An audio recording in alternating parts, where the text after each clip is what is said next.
Good morning and welcome to Hillsborough Transportation Planning Organizational Meeting. At this time, we'll stand for the Pledge of Allegiance. I pledge allegiance to the flag of the United States of America and to the republic for which it stands, one nation, under God, indivisible, with liberty and justice for all.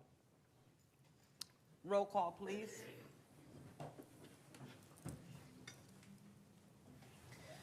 Commissioner Myers? Yes. Here. Mayor Ross? Here. Commissioner Owen? Here. Commissioner Wastel? Here. Commissioner Cohen? Here. Commissioner Kemp? Here. Councilmember Citro? Here. Councilmember Hurtak? Here. Councilmember Maniscalco? Here. Mayor Kilton? Here. Board Member Vaughn? Charles Klug? Here. Joe Lapano? Here. Greg Slater? Here. Adelie LeGrand? Here. Planning Commissioner Soraya? We do have an in-person quorum and nobody is attending virtually. Okay. So we can vote for, no one is attending virtual. Is that what you said, Gail? Okay, good. So now we have proof for the minutes. Move for approval. Move for approval. Second. Okay, it's been properly moved in second approval of the minutes. All in favor say aye. Aye. No opposes. Okay. We have a couple of people online for public comments, so I'd just like to read a statement first. The board welcomes comments from citizens about issues or concerns. Your opinions are valued in terms of providing input to the board members. However, it is requested at the same time when you address the board that comments are not directly personally against the board or staff members, but rather directed at the issue. At this time, we would hear from Demetra Simmons, followed by Rick Fernandez. Good morning and welcome. Good morning. Can you see one on the right, the button on the mic? How about now? That's better? Okay. Yes. All right. I'm Demetra Simmons, President and CEO of the Tampa Bay Partnership. The partnership is a coalition of business and not-for-profit leaders, and I'm here to speak in support of exploring the idea of a regional MPO between Hillsborough, Pinellas, and Pasco counties. We believe that the local conditions are prime for us to take a look at this for a couple of reasons. Number one, with Hillsborough not passing the transportation referendum. Number two, with Representative Castor now having both Hillsborough and Pinellas as a part of her district, her congressional district. And number three, with both the changes in control for both Pinellas and Hillsborough's commission. As we all know, the need is great. Our transportation need is great here. We're seeing significant population growth. We're still seeing large commute times for our residents, and a number of our residents already commute in between the counties. It is worth noting that if we were to do this, this would be the largest MPO in the state. We would be larger than Miami, be larger than Orlando, larger than North Florida. It would also allow us to provide a unified front and to present a unified priority list for federal and state funds. This would also allow for regional transportation projects to be funded.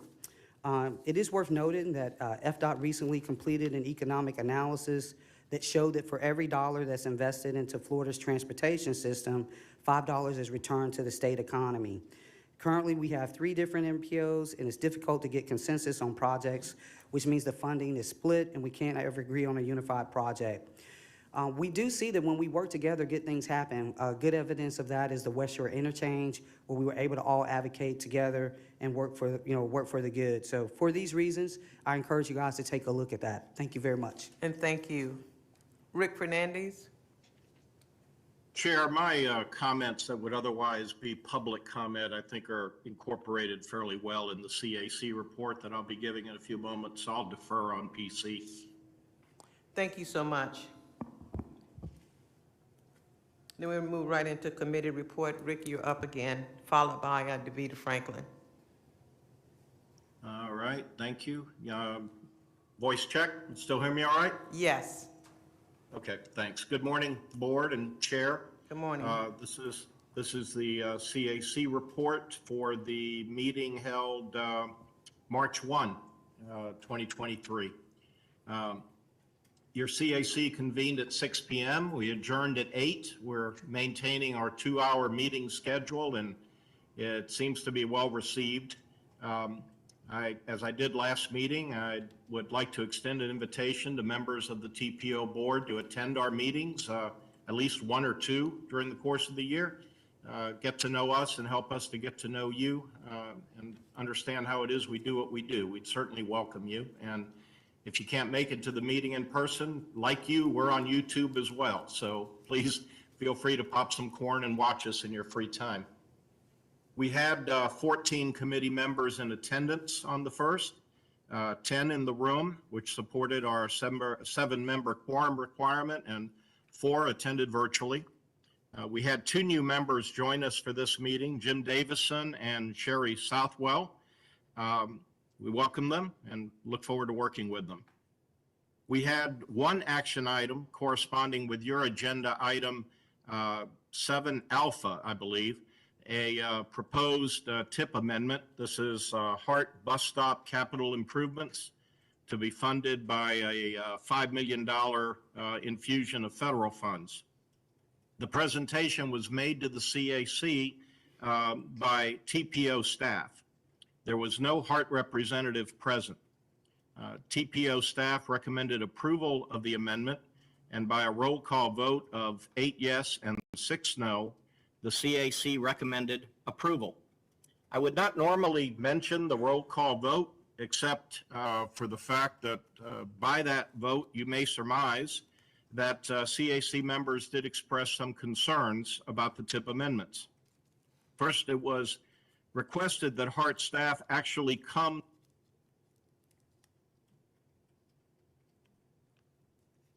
County staff, did we lose Mr. Fernandez? Gail, can you stop? Because we cannot hear him. Mr. Fernandez, can you hear us? Can you hear us?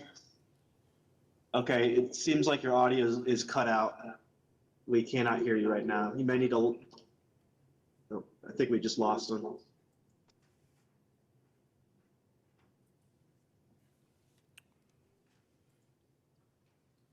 Okay, county staff, let us know when we could hear him and we can buzz him back in. That's after, well, no, we have to wait before Davida comes up, right? Can Davida come up now? Okay, I see Mr. Fernandez is still in the session. Can you hear us? Okay, we don't have your audio. It cut out. You may need to log out and log back into the session again. Okay, at this time, Davida Franklin, would you please come up, give a report? Thank you. Good morning. Good morning, Davida Franklin with the Hillsborough TPO, and here is your summary of committee reports and public comments. So due to the Technical Advisory Committee's meeting that took place this past Monday, the updates in this summary will also serve as their committee report. Also, I can give you an update on the Citizens Advisory Committee as well, so I'll just add their what they voted on to the record, and then of course you could hear back from Mr. Fernandez in a few. So items pertaining to action items that that's going before you today, the TIP amendment for the Hart Bus Stop capital improvements. That amendment was approved by the Citizens Advisory Committee and the Technical Advisory Committee. And pertaining to your status reports, there was a status report given to the Citizens Advisory Committee on the Tampa Bay Transportation Management Area, and that's for regional planning. And also for the 2050 Long Range Transportation Plan initial steps. That status report was given to the Citizens Advisory Committee and the Transportation Disadvantage Coordinating Board. And the status report for the Bicycle Pedestrian Advisory Committee was postponed to their March 22nd meeting due to time constraints. The CAC, or Citizens Advisory Committee, did have comments on both of those status reports, and again, you shall hear that later. And then regarding the TIP amendment for the Hart Bus Stop capital improvements, We do have some public comments on those. Mike Lamarca did ask if the current bus stops were a part of HART's capital expenditures. We did get back to him, and we received information from HART staff, and we did let him know that the $5 million that's up for consideration, that money is, the bus stops are a part of HART's capital expenditures, and that $5 million speeds up the timeline for some stops. Again, that was the information that we received. Also, Bill Roberts, former chair of the Citizens Advisory Committee, his comment was omitted from your board folder due to a technical issue, so I'm going to go ahead and read his comment now. He says that he's sorry that he cannot be with you this morning, and he wishes to comment on the action item, the TIP amendment for the HART capital improvements. The matter came before your CAC, or Citizens Advisory Committee, at our most recent regular board meeting as being recommended for your approval by a vote of that committee of 8-6. He supported approval of the amendment because it provides a source of funding for much needed bus stop shelter improvements. However, when the request came before the CAC, there was very little detail as to the uses of these funds. Much discussion was held inquiring about how many, where, and what type of improvements are planned, and not even the amount of the request was included in the meeting packet. So the committee did ask for follow-up about details about these details at a future meeting, but it was too late for thoughtful review, and he encourages the approval of the TIP amendment, but only because timing is important and it needs, HART's needs are great, but in the future he hopes that requests by our transit agency will provide much improvement in the details of a funding request. Also, there were a couple of other comments on social media. There was a question, and email. So there was a question about the board's decision to withdraw the Reconnecting Communities grant application. There was concern about the way the meeting minutes reflect the decision to withdraw the grant. And then there was opposition to the Hillsborough County's participation in the discussion and business of merging or consolidating with other TPOs in the transportation, in the Tampa Bay area. So please note these attachments are referenced by the public commenters are included in the email that Cheryl Wilkinen sent to you yesterday evening, and this concludes my report. And now Ms. Alden will give an update on the policy meeting that just occurred. Thank you. Thank you.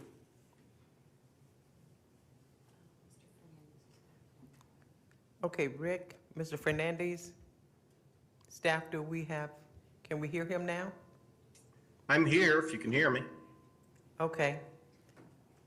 If you can Can you hear me? start where you left off, because we've had a summary of your report from Ms. Franklin, I would appreciate it. Yeah, I'll try. I think I can remember where I was.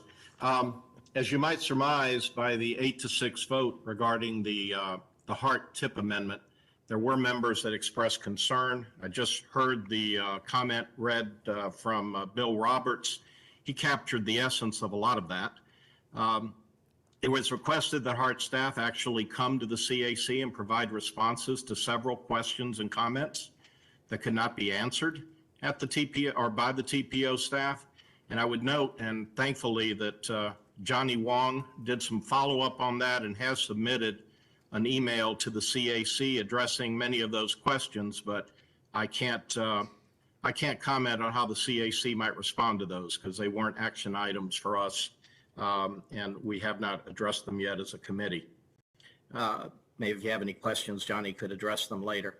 As a general matter, several committee members commented that the lack of transparency with HART projects has been a recurring problem, and specific to the TIP amendment, that HART should provide a comprehensive list of bus stops under consideration for improvement and a prioritization methodology. Other members sought specific details regarding the scope of the proposed improvements, including the dimensions of landing pads, length of sidewalks, if benches will be considered, and whether or not federal funds can also be used to or for connectivity enhancements and bus stop amenities like bus racks. Following the committee action, a conversation ensued about how TPO staff can better provide relevant and timely information to committee members in advance of votes on TIP amendments. It was communicated that some CAC members feel pressured to vote on TIP amendments on short notice, and in the absence of complete information, a workshop may be scheduled to explore ways to address that challenge. And those concerns weren't limited just to Hart, I might add. The CAC also received 3 status reports, 2 of which I believe are actually on your agenda. One is not. We heard on the Gandy Boulevard Bridge PD&E, the LRTP initial steps for 2050, and regional planning in the Tampa Bay Transportation Management area. I'll address them briefly in that order.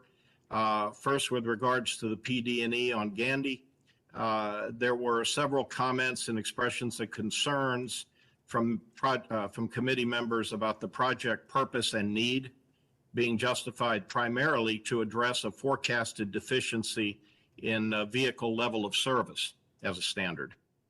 Also, there were concerns raised that the additional capacity may exacerbate existing capacity limitations throughout the West Shore District, while also negatively impacting bike ped mobility near Gandy Boulevard. The committee also proposed repairing the existing eastbound bridge rather than demolishing it and maintaining it as a bike ped facility. On the LRTP initial steps for 2050, one member remarked that the, quote, revenue forecast needs assessment, close quote, may offer a unique opportunity to consider scenarios in which large communities across Hillsborough County may decide to incorporate, for instance, Brandon, and draw taxes to improve transportation within the new municipality.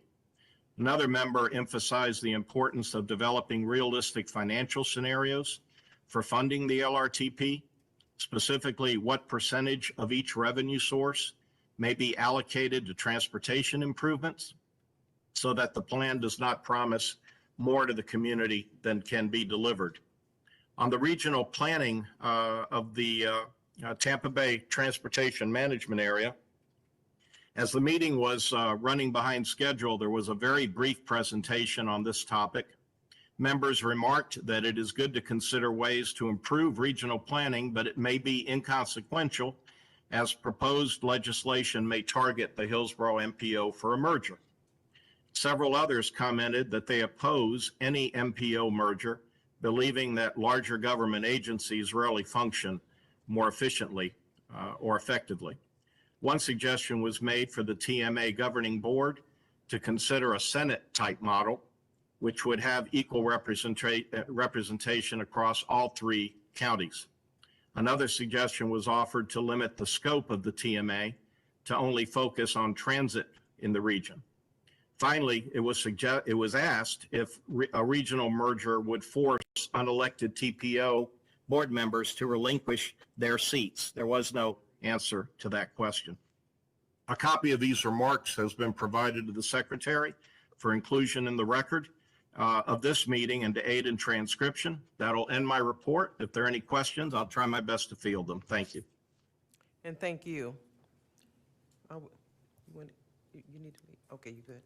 Okay, at this time, we will have an update on the executive director's job description and recruitment. Mayor Ross? Thank you, Madam Chair. Ms. Patorni, would you like to step up, please?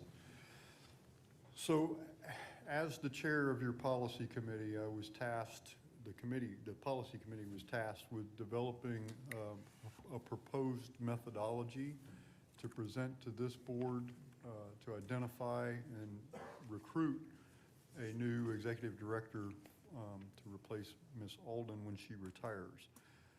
I've done that, and I have the proposal here for you. The policy committee unanimously approved this methodology this morning.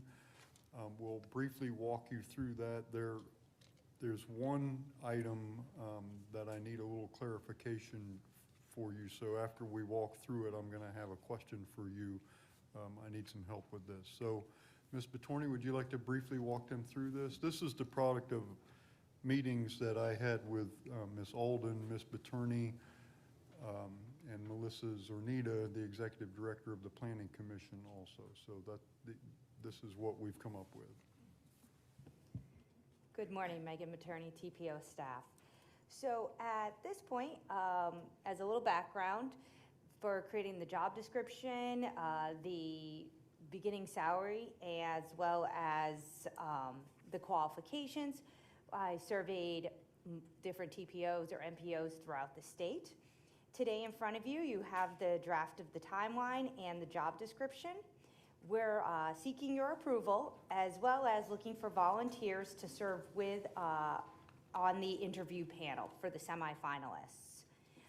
So between March 13th and May 12th, that's when this will be advertised in a number of places. We'll also be creating a brochure to be distributed, placing ads in social media, and placeholder dates will be put on those calendars for those that are on the interview panel. During May 15th to the 19th, I will be reviewing the resumes against the qualifications in the job description and be conducting brief phone interviews to let the candidates know we've received your application, any questions at this time, and to just confirm that they are still interested in moving forward in the process. On the 22nd of May, you will receive the qualifying resumes, and they will be grouped into those that meet the minimum qualifications and then those that are exceed those and meet the preferred qualifications, along with a survey where you all will be answering and rating the candidates. That survey criteria will be based on the position description. Those I would like to receive by June 9th so that I can compile the results, and so that on the 14th I can come back with some recommendations for 4 to 6 semifinalists. And then the board would be asked to approve that list. And I will be honest.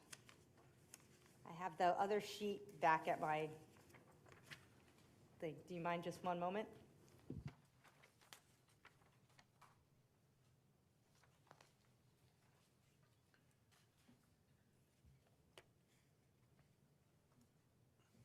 Thank you for your patience.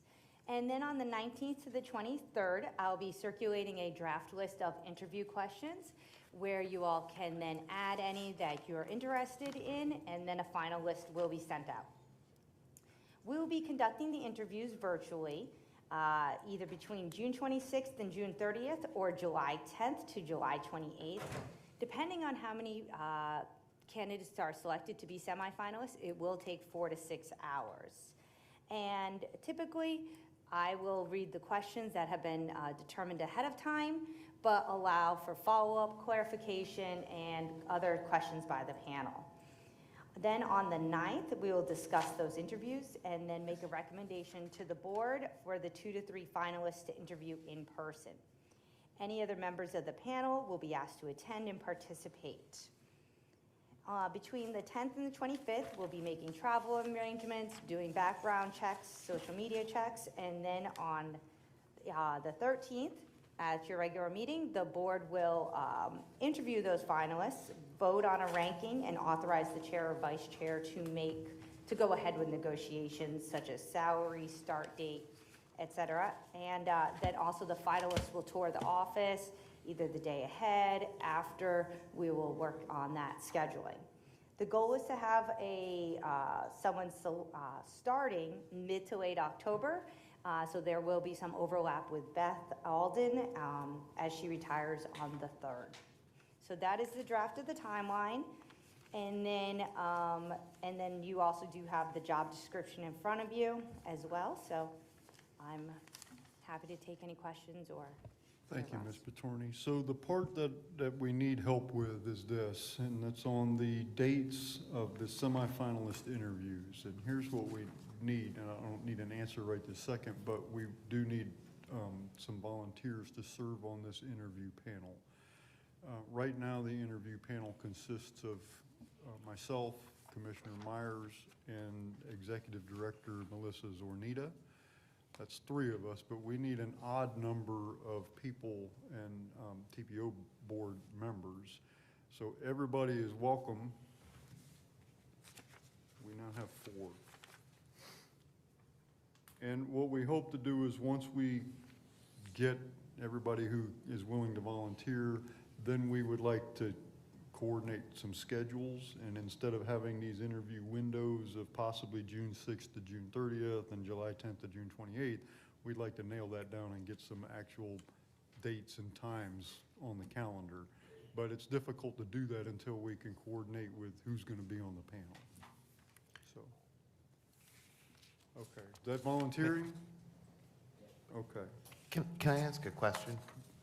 yes, sir. Yeah. Two things. Thank you, first of all, I think this is excellent and obviously well thought out, but I do have 2 questions.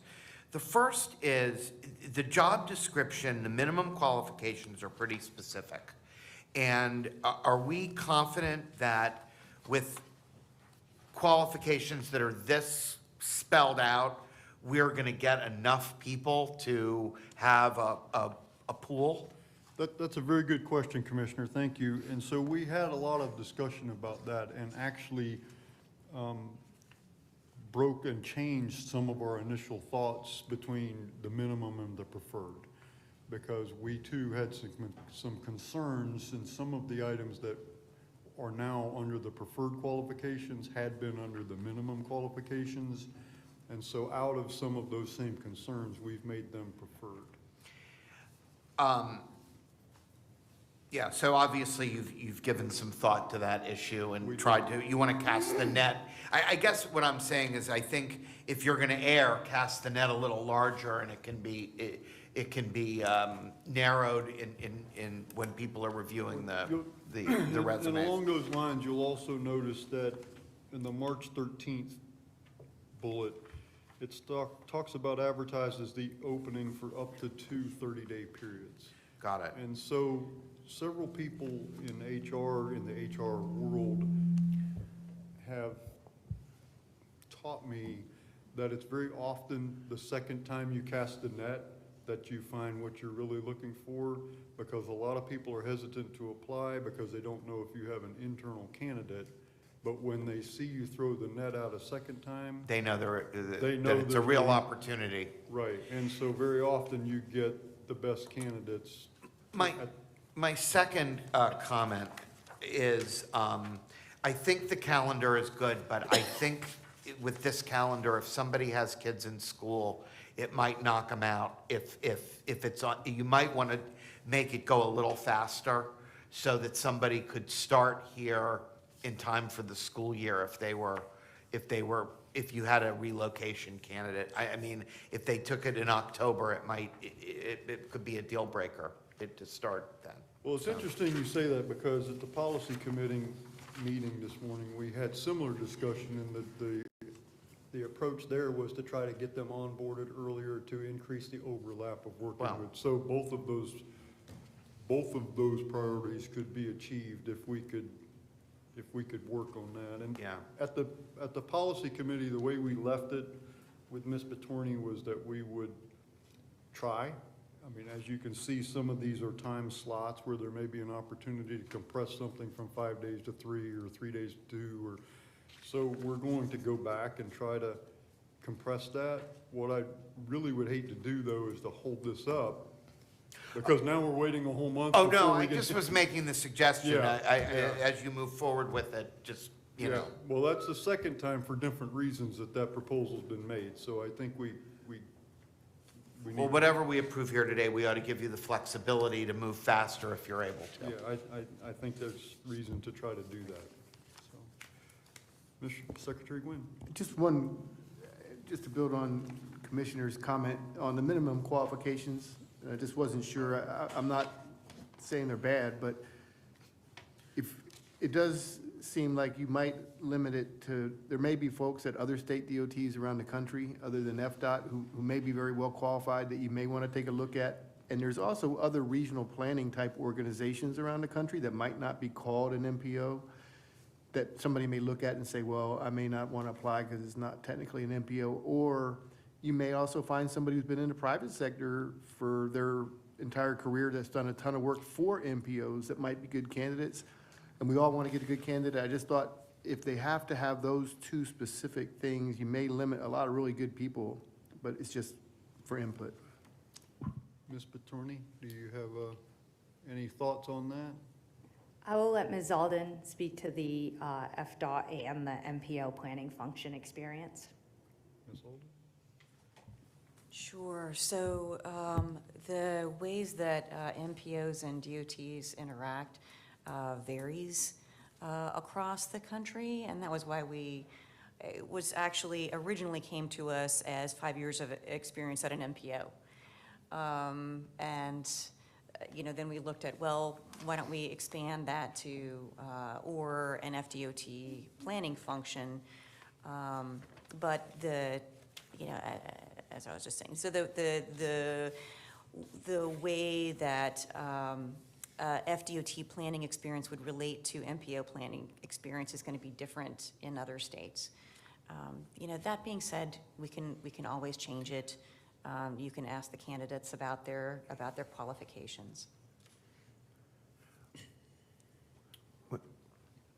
I just would make a suggestion on those lines, that why don't we just add words like, and other relevant experience, or just some sort of catch-all, so that, to your point, an executive at a airline or something would, might apply and get a bigger pool, Sure. An executive at a regional planning council might be doing very different things from what an MPO is doing.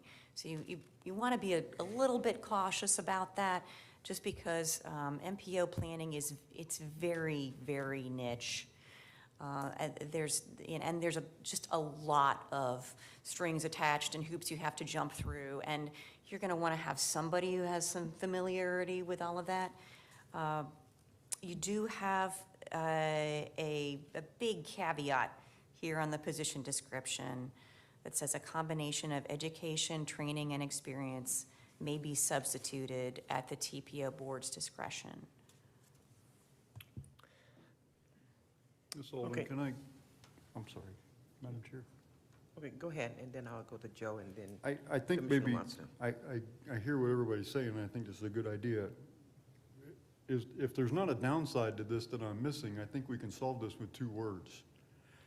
Where it says 5 years of experience at an MPO or FDOT planning function, comma, or equivalent. I know we have the caveat down at the bottom that says a combination of education, training, experience may be substituted, but if you're just reading the minimum qualifications, to Secretary Gwynn's point, you don't realize you're qualified. So if we just put comma or equivalent, we solved this problem. Is there a downside that I'm missing to doing that? Is there something does that accomplish what? Mayor, let me hear from a few more. Yes. Joe? Thank you, Madam Chair. I remember when I interviewed to be the CEO here, they said, have you ever been a CEO before? And I said, no. But CEOs aren't born, they're made. And I think what I'm hearing from Harry and from David is, and I said this last time we went through this when we hired Beth for this job. This is about leadership, and this is about giving direction, and it's just an organization. This is not that complicated.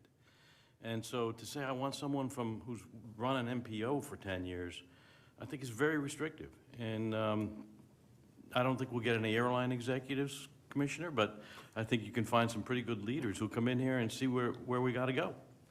That's all I got. Thank you. Commissioner Watson? To everyone's point, specifically to Commissioner Owens, is that shouldn't be on the minimum. That should be in the preferred qualifications probably at the most, because it is too restrictive.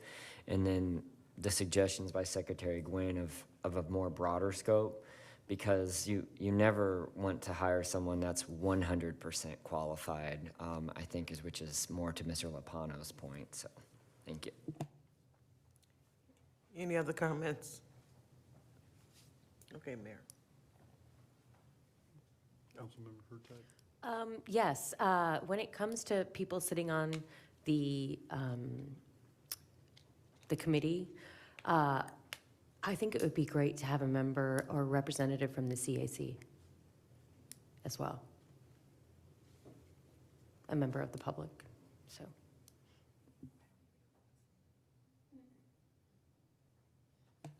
That might be a caution of legality, yeah.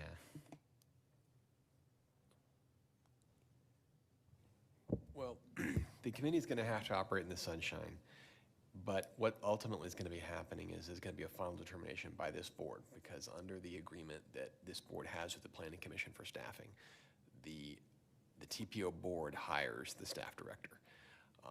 So if you're just talking about a hiring committee that's going to make recommendations, you obviously want to have the full confidence of the board. The hiring committee, you need to have people on that committee who the board has full confidence in.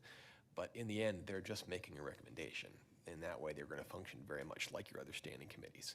And they have to operate in the sunshine. All discussions are going to have to be sunshine notice discussions. But on the face of it, I don't see a problem with it, because in the end, the final determination has to be met by this board. We talked about that, council member, and of course, this is going to be the product of whatever this board decides, and which is fine. We decided not to do that, but we did decide that the interviews would be public, the workshops would be public, and that we would have a public comment section in those meetings, which I don't believe we're actually required to do, but we thought it would be best to do that, to allow the public to have as much input as possible. But we'll certainly do whatever is the pleasure of the board. Joe?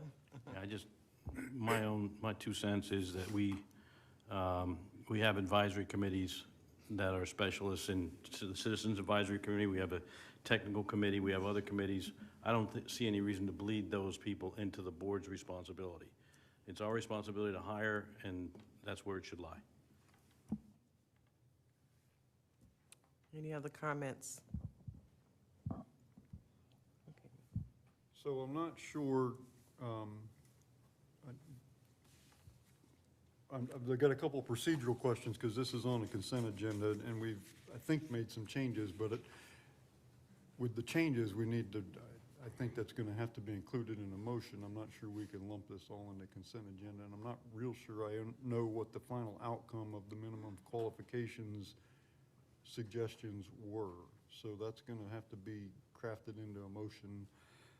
The other thing, just at this point on the interview panel, I have myself, Commissioner Myers, Commissioner Wostel, Councilmember Hurtak, and Melissa Zornita. That's who I have right now. That's 5. That's an odd number. That's sufficient but if anybody else wants to be part of it, we're certainly not going to say you can't.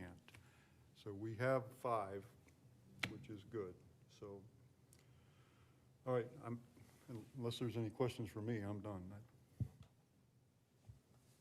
So if I could make a suggestion procedurally that we pull item B off of the consent agenda, and I think what I heard was that the bullet point that says we have a minimum qualification of 5 years of experience at an MPO or FDOT planning function, that should be moved to preferred qualifications, not minimum qualifications. With the words added to it that Mayor Ross Or suggested. equivalent, Yeah, yeah. both, do both things. Do both, yes, that's what I heard too. If those are the only changes, then I guess we could call for a motion. I guess that's up to you. Yeah, no, we need to call for a vote. Would you like a move Yeah, a for motion. separate change? Yes. To incorporate those changes and go ahead and approve the plan for recruitment of an executive director? Second. It's been a motion by Commissioner Cohen, second by Councilman Citro. Let's have a roll call vote, please. Maniscalco. Oh, I'm sorry. Maniscalco. Sorry. Sorry, Guido. Gail, can you give us a roll call vote, please? Commissioner Myers? Yes. Mayor Ross? Yes. Commissioner Owen? Commissioner Wastel, Yes. Commissioner Cohen, Yes. Commissioner Kemp, Yes. Councilmember Citro, Yes. Councilmember Hurtak, Yes. Councilmember Maniscalco, Mayor Kilton, Yes. Charles Klug, Joe Lopano, Greg Slater, Yes. Adelie LeGrand, Yes.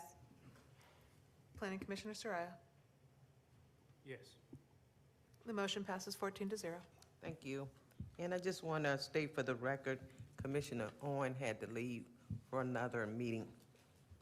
Okay, now we're going into our consent items. Move consent, Madam Chair. Okay. Motion by Commissioner Cohen, second by Councilman Maniscalco. All in favor of the motion, say aye. Aye. Any opposes? That motion is carried. I'm going to our action items.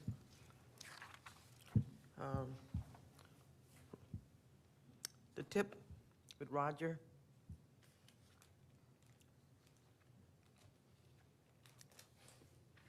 Good morning, everyone. Good morning.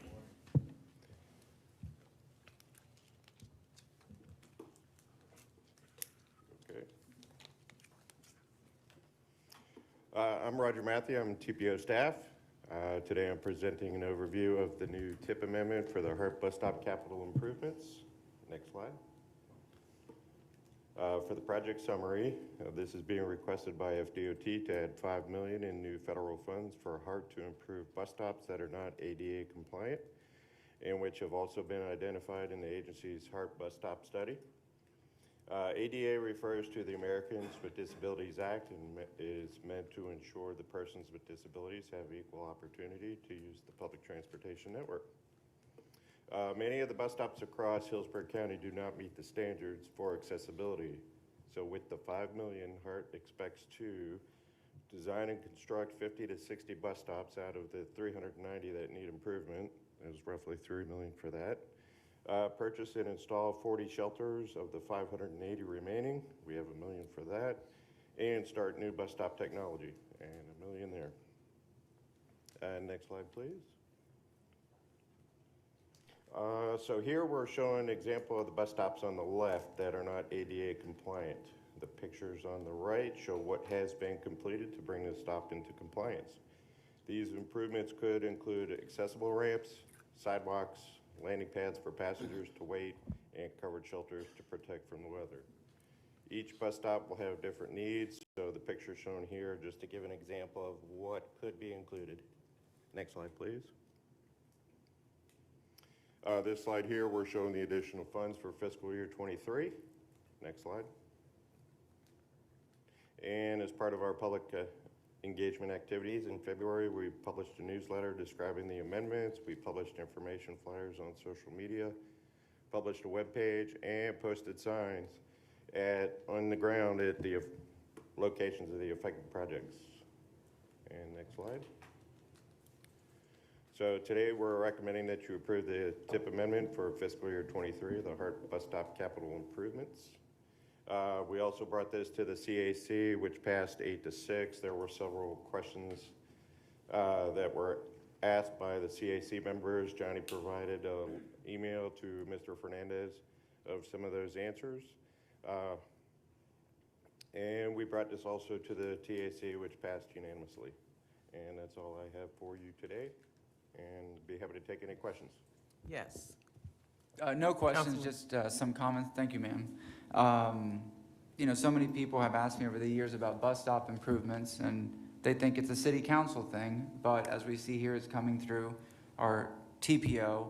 I see this as a no-brainer to support it, not just because of the lack of the ADA compliancy, but you know, I see so many people taking the bus and they struggle that, you know, areas that are not shaded, whether it's raining or the hot sun or they have a stroller, whatever it is. So I'd like to go ahead and move this because I've been hearing about this for years, about these improvements. $5 million may not be enough to do everything. You mentioned there were 300 and some odd total, but this is a step in the right direction because I've gotten countless of calls, emails, and requests for this. So I move to approve this.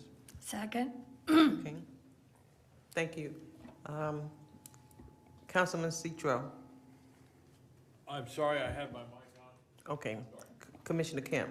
And I'll just say, this has been very, very desperately needed. I can't believe what condition our stops have been in forever, on Hart and other places. I mean, my stop is a pole on a sidewalk that's on Florida Avenue, the one closest to me that I take, that the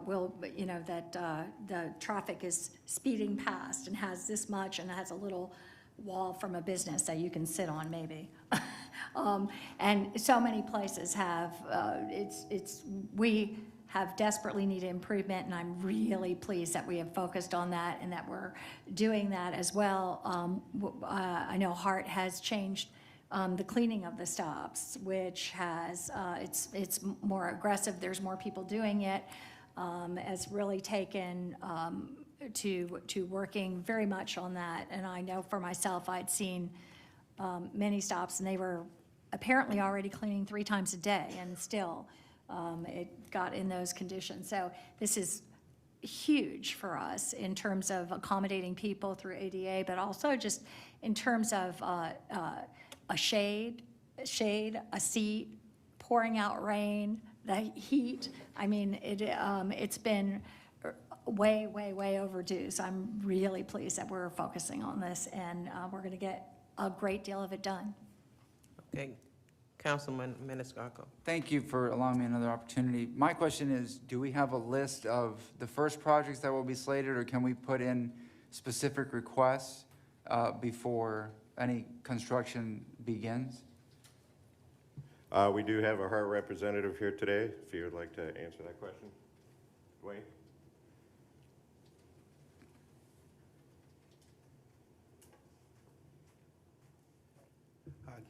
Good morning, everybody. I'm Dwayne Brown. I'm the Basic Transit Infrastructure Program Manager for Hart. And we do have a list of projects that we're doing currently. We have about 10 projects that are currently in design, and we're getting ready to bring them out of there in permitting and different stages of permitting. I can get you a list of those if you need it. I have it here on my phone. I can just give it to you. If you could send it to me via email, and I'll give you my email address. But is there any way that we can put in any specific requests, since you're in the first, the design build stage for the first 10? If I had any specific, because there's certain parts of town that, certain bus stop areas in certain parts of town that people have requested. Absolutely. You can give me a list of what is required. More than likely, I have, as the sole member of the BTI program, I'm the only person in BTI. I have been to all 2,257 bus stops several times. I go out, we have conducted surveys, we conducted studies, we looked at all the bus stops, and if you're asking me for it, and it needs an update, we probably already know about it, and we probably already got it on our list there.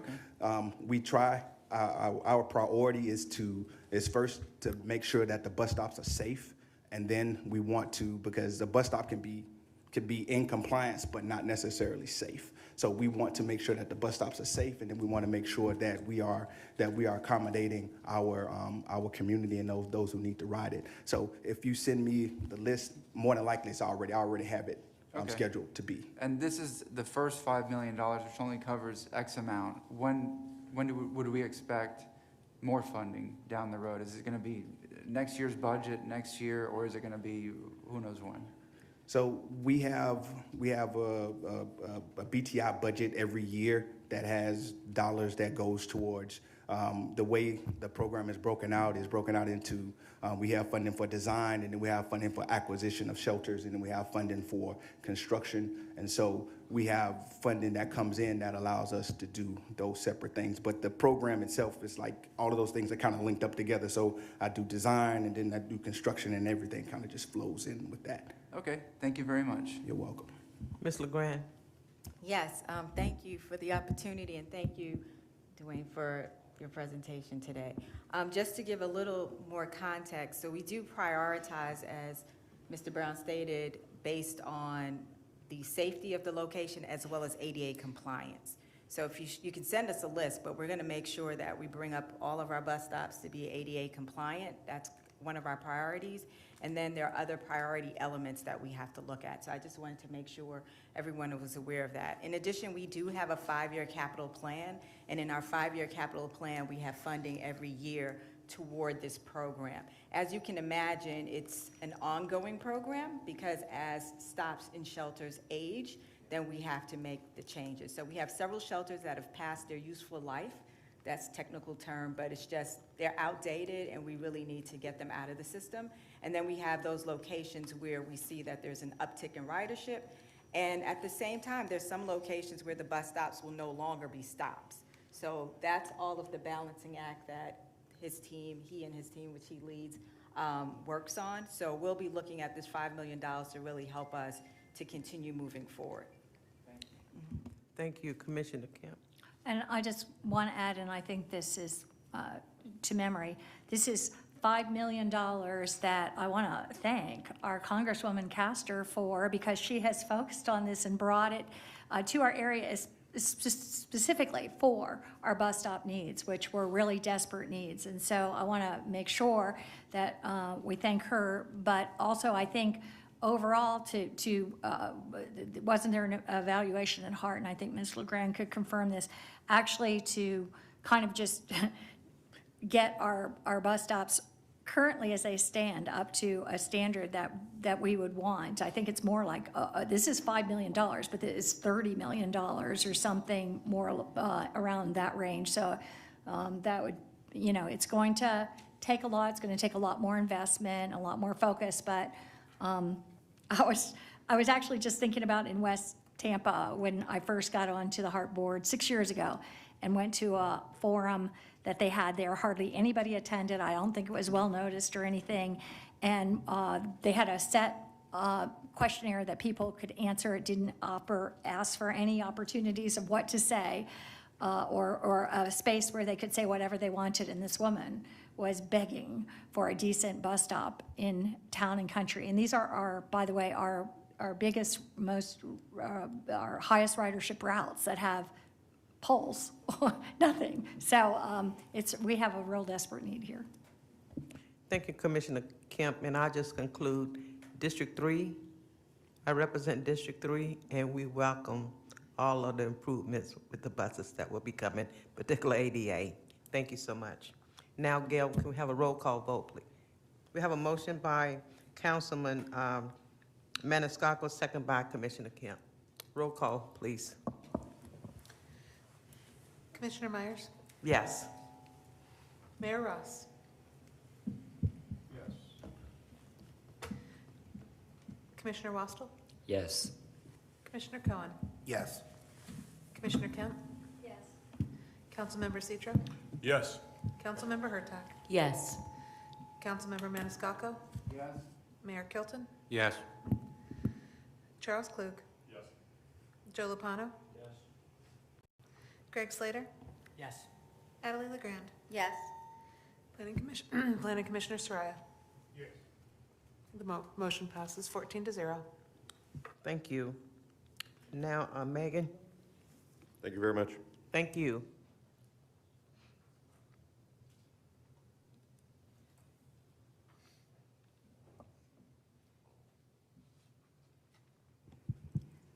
Good morning, Megan Buterney, TPO staff.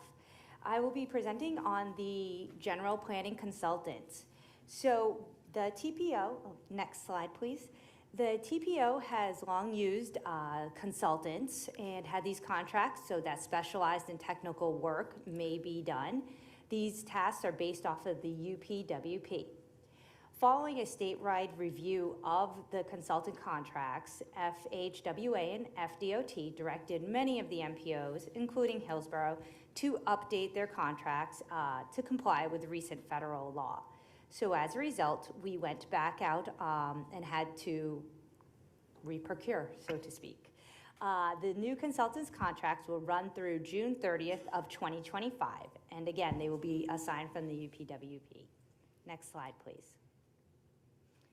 So the procurement process, we asked for GPCs to submit a 5-page letter of response.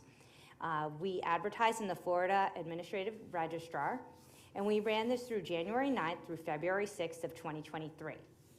In addition to that advertisement, we also sent out the ad to our contact list and our consultants.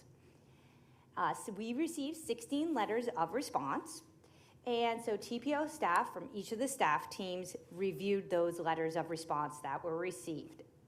And we are recommending 9 firms. Next slide, please. These are the recommended firms. AECOM, Atkins, Banesh, Cambridge Systematics, Fair & Peers, Gresham Smith, HDR, Kittleson, and Mead & Hunt. Next slide, please. All of these consultants come with a team. They build a team of sub-consultants. As you can see, we have a number of sub-consultants that will be helping the primes to complete the type of tasks that we may be asking of them. Instead of reading them all, I'll let you view them. We have Madrid all the way through Gresham Smith, Way Engineering. Next slide, please. Again, EXP, Pritchett Steinberg Group, and as you can see, some of the primes utilize the same sub-consultants as well.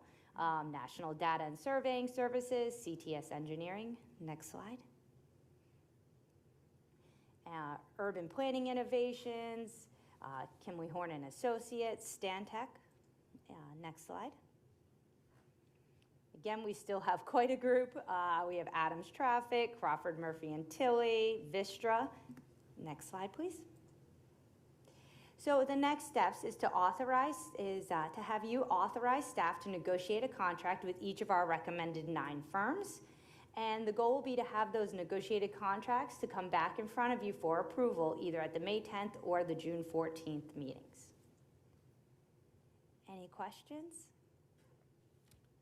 Any questions? It's been motioned by Councilman Maniscalco, second by Joe. All in favor of the motion? Joe, you made the second, right? Am I correct? Okay, that's what I thought. Okay. All in favor of the motion, say aye. Aye. Any opposers? That motion is carried. Can we go right? Then thank you. To our status report, Elizabeth Watkins.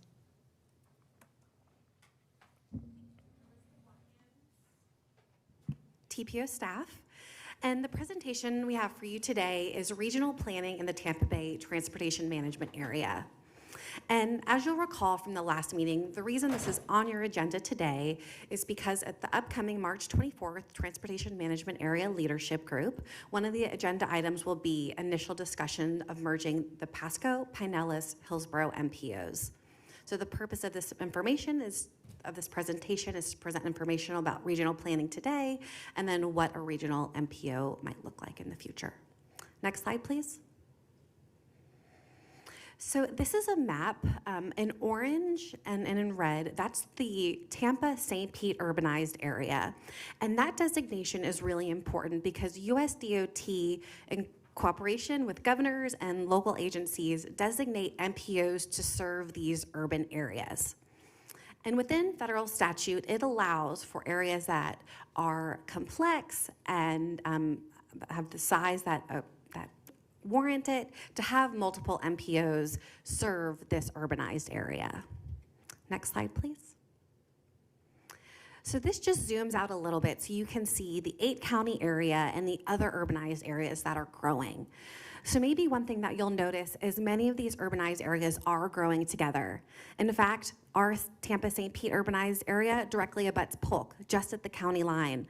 That abuts with Four Corners urbanized area in Orlando. So we are growing. This is a trend that we see statewide for our urban areas. Next slide, please.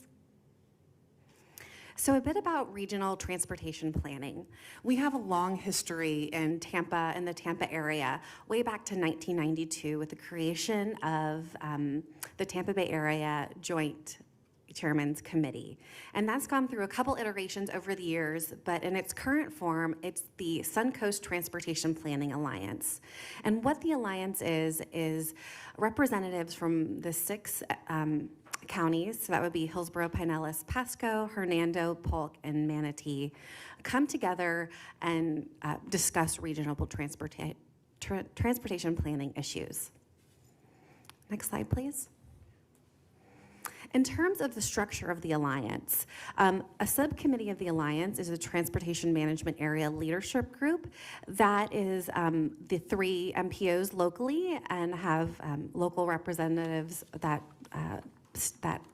form that group. And there are various subcommittees, including the staff directors, the TRIP, and the MUT working group. And all of these activities are done by member MPO staffs or their consultant. There is not standalone staff to support these functions. Next slide, please.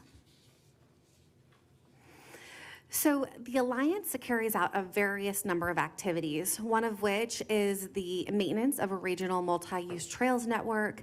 There is a white paper on transit funding, as well as a regional long-range plan. Next slide. But probably one of the most important things that the Alliance does is it has a mature regional priority setting process.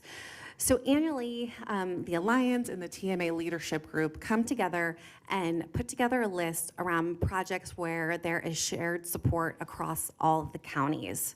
Many high priority projects have advanced in each county, and it really gives a voice at the regional level of what projects we can coalesce around and support and seeking federal discretionary grants. Next slide, please. So now I'll segue into the concept of an MPO merger. So you may be familiar that back in 2019, TBARDA led a study to research what that would look like if the MPOs all came together. It was a lengthy process. There's lots of documentation that was in your packet, and so I will not belabor it. But the important thing that I'd like you to know is it included many best practices, timelines, analyses, and a lot of effort went into it to lay out some specifics if this were to be the direction that the MPOs wanted to go towards. Next slide, please. In particular, there were 10 key topics that bubbled up to the top based on interviews with elected officials, concerned stakeholders, and the report went into detail on each of these. Regional revenue, how are we going to fund these projects that bubble to the top? How will internal operations look like? What will local versus regional needs, how will those continue to be met? And a variety of other topics that I won't get into. Next slide. Another key thing that document did was it laid out 3 pathways. The first of which is improve what we have. How can we work together without changes to bylaws or state statute to just have a better, more integrated process? Then it envisioned a second pathway that maybe some functions of the MPOs would be rearranged and maybe some changes in state law. And then ultimately what it recommended is, I think by 2035, that there would be changes in structures both at the MPO level and in the state statute. Next slide. And the report includes a Gantt chart itemizing each of those steps that would need to be taken. The committee, the Alliance and the TMA group are already working towards some of those. And as you can see, in 2035, that is when it is envisioned to have a single MPO. So all of this work has been done relatively recently, and I think would be a good resource in this conversation moving forward. Next slide. So some other topics to consider that have kind of come up through this conversation as the MPO merger has been brought up over the years is, how will public involvement be handled? How do we currently coordinate transportation and land use, which we know is really, really important? Funding, and of course, overhead cost efficiencies. So we won't go into those, but again, these are kind of perennial issues that have been brought up when MPO mergers is discussed. Next slide. And then lastly, I'll close with a proportional representation scenario. And this is just a data point. This was staff taking the 2020 census population, which is required by state law, and trying to divvy it up based on the maximum number of seats that MPOs can have, which is 25. So what you'll notice is with Hillsborough County, with a little over half of the population, may have, roughly 12 votes, and then different for Pinellas and Pasco, purely by population. And again, this is just a data point, but something we wanted to share with you for information as this conversation proceeds. And then that is it. I'd be happy to answer any questions you may have. But or actually, one more slide, I'm sorry. The potential timeline. So MPOs are unique organizations created in federal law and further specified in state statute.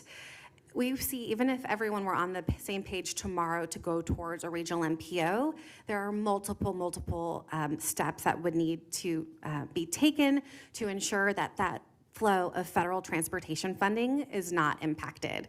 So USDOT would not be able to authorize projects if this weren't done thoughtfully and in a conscious way, because there must be a 3C process that is certified by USDOT. And then that is my last slide. I'd be happy to take any questions. Thank you so much. Joe? Thank you, Madam Chair. I'd like to speak this morning about the value of regionalism and the importance of regional planning and partnerships. I can recall a few years ago at this board, one of the members cited a statistic that said most of the people in Hillsborough County, when they start their trip, remain within Hillsborough County. So really there's not much of a problem with the Howard Franklin Bridge. Except, to quote the great Yogi Berra, you can observe a lot by watching. So if it's true, why is the Howard Franklin Bridge backed up so often? Why are some people missing their flights at Tampa International Airport because of the heavy traffic? I think perhaps the statistics that were cited were correct. However, the Howard Franklin Bridge does not just connect Pinellas and Hillsborough. It's a critical access point for millions of people who are not focused on county lines, which is why it's important we look at transportation through a regional lens. If you want to see a tremendous regional planning example in our region, look no further than Tampa International Airport. I remember when I first got here, our board members asked if my team could recruit international flights into Tampa International Airport, and I replied, of course. Of course we can. We have 4 million people here. And they quickly corrected me and said, no, Tampa only has a few 100,000 people. I said, yes, but this is not Tampa's airport. This is the region's airport. This is the gateway to the west coast of Florida. And indeed, at that point, we positioned ourselves that way, and we suddenly got flights to Zurich, followed by flights to Frankfurt, flights to Panama, and now London Heathrow, because we highlighted our region and not just our city. It is a blessing we did not plan the airport based on just Tampa passenger traffic, or Hillsborough traffic for that matter. What we've done is taken a regional planning approach to Tampa International Airport. And that's the reason why today we have 58 gates, and we're planning a new airside with 16 more gates. If we had just planned for the Hillsborough County passenger traffic, we would only have 22 gates, and I dare say we probably wouldn't have any flights to the West Coast. This regional approach is critical, as we are right now in the middle of our master plan update, which is requiring us to build a new international airside. The reason for that is our traffic originates in many different places across this region. We serve passengers who live in St. Petersburg, Clearwater, Oldsmar, Wesley Chapel, Fort Myers, and Sarasota. Sarasota is a big feeder. We are really supported by the entire region, and the traffic of the entire region has helped us become America's favorite airport and #1 large airport by J.D. Power. It has also helped us become a very powerful origin destination gateway to the west coast of Florida, and the reason for that is we focused on our power of our region, and we planned for the power of the region, not for a parochial Hillsborough County plan. I hope that the time for parochial thinking has ended, and we start thinking more as a region, as a powerful region that can benefit our citizens in big ways. Thank you, Madam Chair. Thank you, very well said. Commissioner, I'm sorry, Secretary Gwynn. Yeah, I wanted to provide a little bit of information because over the last probably month, I've become much more familiar with this topic than I had ever been before, in part because we've been getting a lot of questions from the business community. You heard from Vermitra this morning. We've been hearing from other folks in the business community. We've also been hearing from legislators. And then, as you saw, Beth sent out a draft, I guess, that's going around in Tallahassee that could be, I don't know if it will be filed or if it won't, but, and then I've been getting a lot of questions. And so I wanted to just share a little bit of information and thoughts based on what I found, because some of you may not be familiar, as I wasn't, with some of the nuances. One, FHWA, or the federal government, the default for federal government is a regional MPO. It's one MPO per metropolitan area, per what we call our TMA. That is the default. But they defer to the state to allow, under certain circumstances, for there to be more than one per. So it really is up to the state, because a few people said, is this going to violate federal law or statute? I actually discussed this, or my staff discussed this directly with Federal Highway, and they said, no, in fact, the state can be as prescriptive as they want. In fact, some states in their statutes say exactly which MPOs will exist, and they say that. So they say it's up to the state to determine whether there will be more than one MPO in a region. We're going through the reapportionment process now, which means we're going to be reapplying as an MPO. So if a bill was passed that we were required to consolidate, then we would have to do it, because FHWA would say that's what the law in the state says. We defer to the state to make that decision, and you'd have to do it, and we'd have to apply it. There would be no choice in that matter. So it would not violate a federal statute. The other part of that, though, that I think is a bigger thing to consider, and this goes back to some of the issues that the business community and the legislators have brought to us, is most people and most businesses don't care where the county line are. If you live in Pasco County and you work in Hillsborough County, you don't even know when you cross the county line. All you know is you need to get from point A to point B. Businesses are trying to be attracted to our region. They want to be able to provide opportunities for their workers. They want to be able to generate business.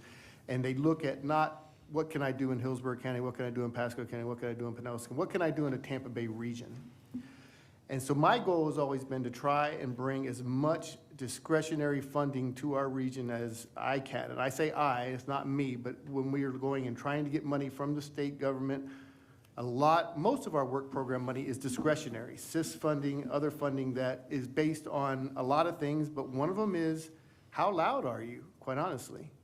How big do you go to Tallahassee, or with all the new federal discretionary grants coming out of Washington, how big do you go to Washington to present your case? How many state legislators do you bring along with you? How many federal legislators do you bring along with you when you are going together to reach for something that you want for your region?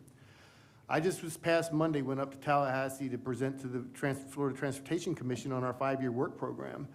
And it wasn't missed by me that we are receiving less in the Tampa Bay region over the next 5 years than either the Orlando region or the Jacksonville region, both of whom have regional MPOs. And one of the things I hear consistently is the Tampa Bay region speaks as county by county. You come to us and you ask for projects in this county or that county or that county. Very rarely, and the West Shore Interchange was one example where we were able to do it, do we go as a region. We also don't have the ability to prioritize projects at the regional level like they do in Orlando and Jacksonville. We would be the largest MPO in the state, bigger than Miami, bigger than Orlando, 50% bigger. We have over 3 million in our MPO area. They only have about 2 million in Orlando, but you look at what they've been getting. They've been getting Sunrail, they've been getting the I-4 Ultimate, they got the Wekiva Parkway.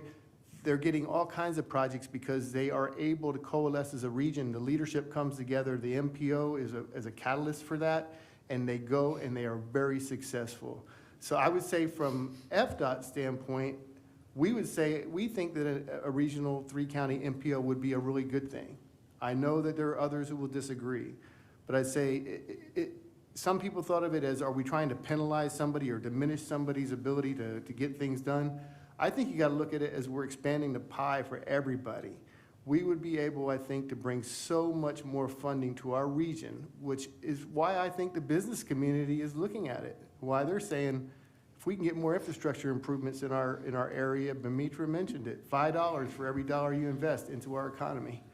I think it's something we should look at hard and not look at it as anything punishing any locals or punishing anybody that feels like they're gonna lose some of their seats on a board. That list you saw, that's negotiable. That all gets worked out. That's not how it will end up. But I think it's something we should really strongly consider and not see it as something that's more punishing, but see it as such a great opportunity that our region could come together and really do some great things. So I just wanted to point those out, but also just note, federal government has no problem with this. In fact, they told us they would prefer to see fewer MPOs because it helps to look at regional, which is what federal and state money is primarily used for. So thank you. Thank you. Commissioner Kemp? I'll just point out just a couple things. One thing I think we have 24 TPOs in Florida? 27, okay.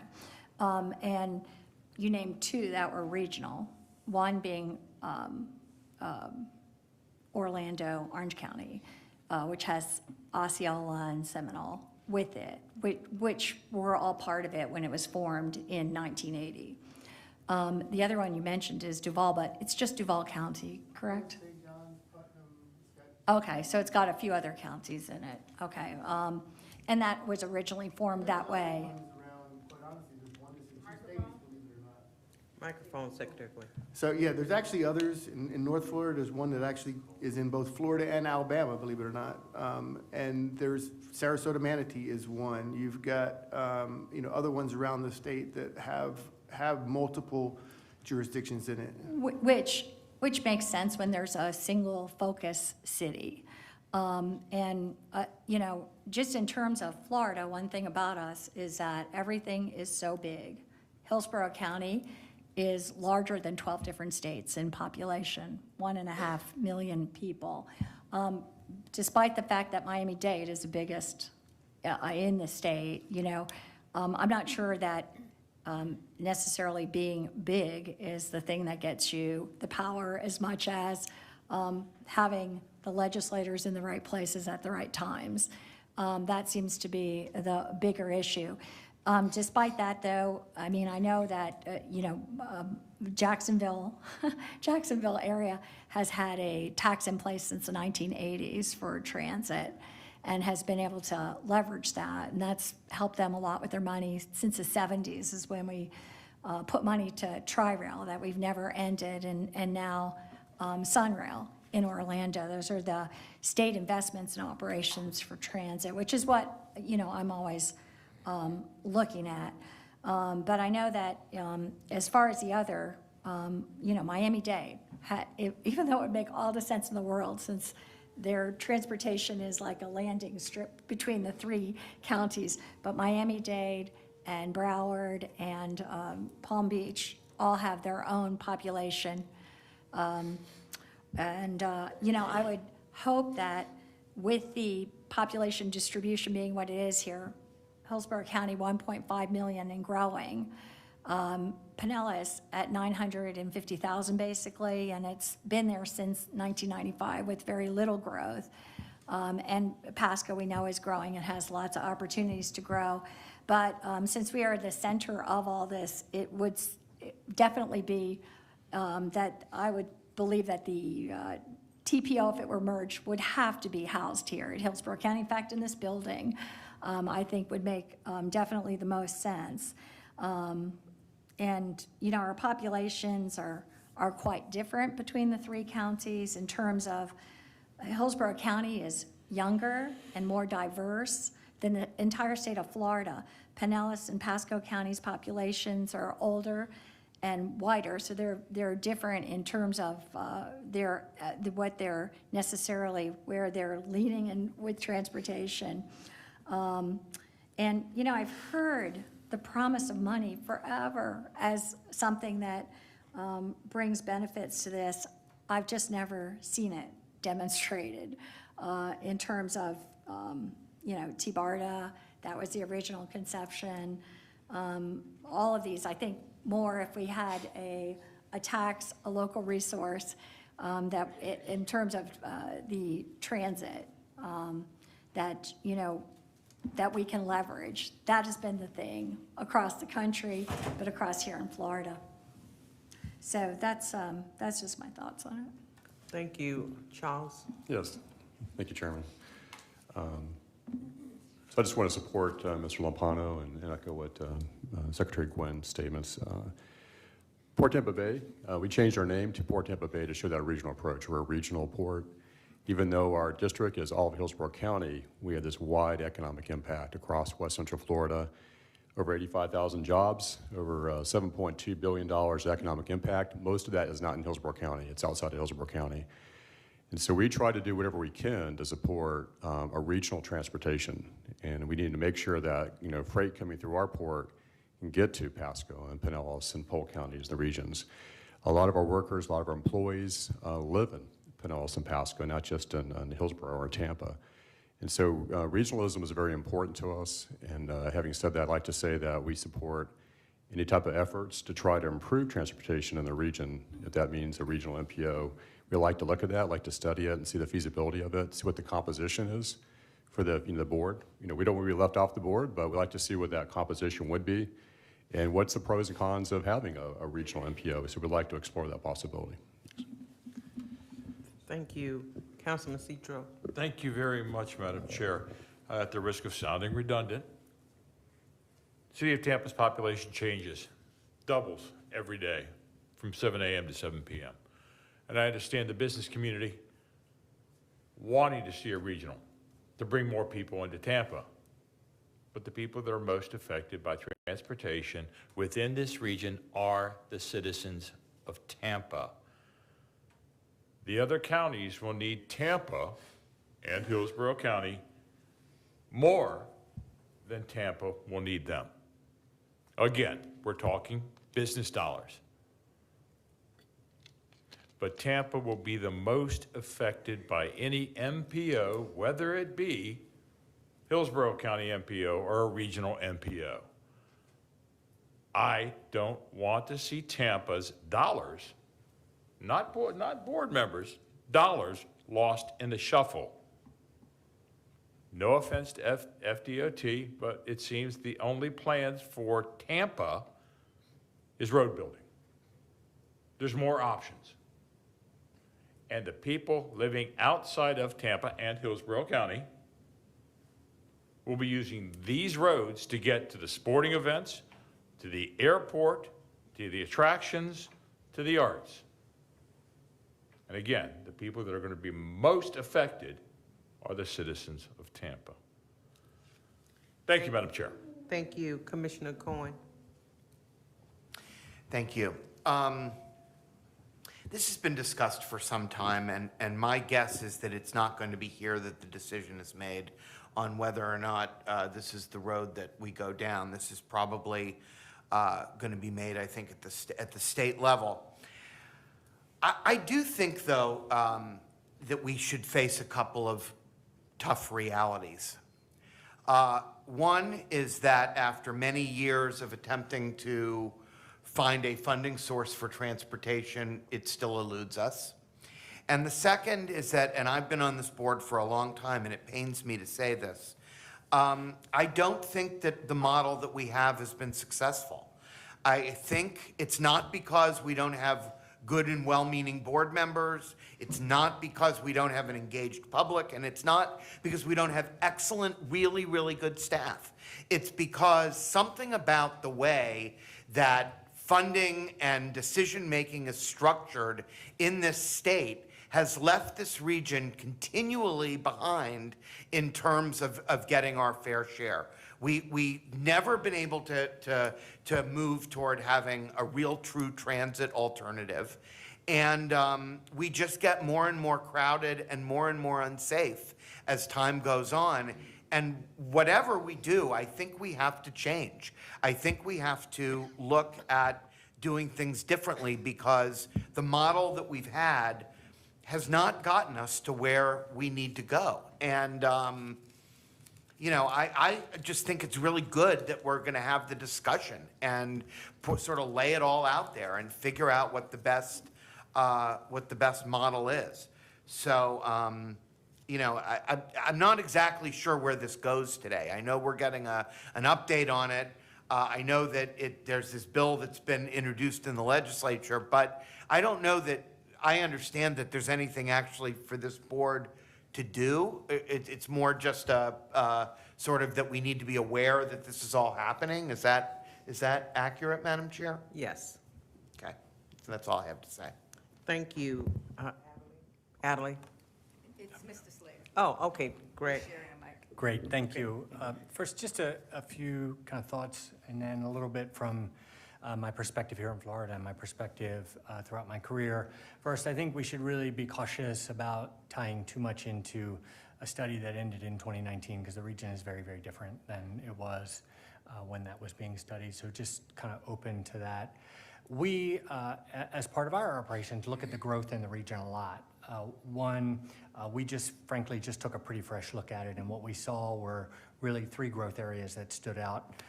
First, Pasco, second, Hillsborough County, specifically a lot in southern Hillsborough County, a lot in downtown Tampa. But we also saw a strengthening growth in the linkages between really the economies and the populations between Tampa and St. Pete in particular. So we were finding more and more people that were traveling between the 2 areas and traveling between all the areas. So, we were seeing a lot of growth there.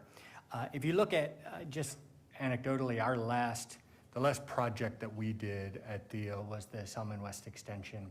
The traffic on the Salmon West Extension is already at 2030 traffic levels that we were projecting in the original study.